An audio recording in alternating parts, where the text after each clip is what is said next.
Sio siri tena.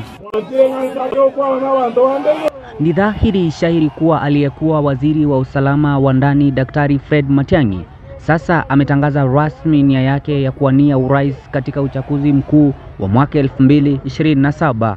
I want to ask you, my fellow citizens, tafadhali ninawaomba tusipoteze imani. Akihutubia umati mkubwa wa wafuasi katika mkutano uliofanyika jijini Kisii, Daktari Matiang'i alisema wakati umefika wa uongozi wa kweli unaozingatia uwajibikaji, nidhamu na huduma kwa wananchi.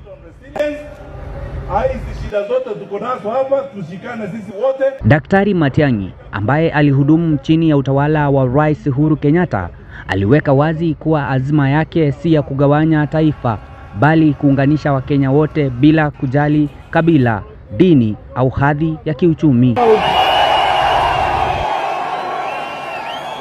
Tangazo hili linajiri wakati ambapo duru za kisiasa nchini zinaanza kupamba moto, huku wanasiasa wakitafuta nafasi ya kumrithi Rais William Ruto.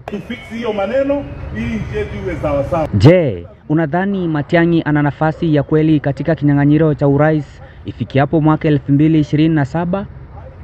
Nikiripotia runinga ya RTV kutoka jiji kuu la Nairobi, langu jina ni Eliud Hisa.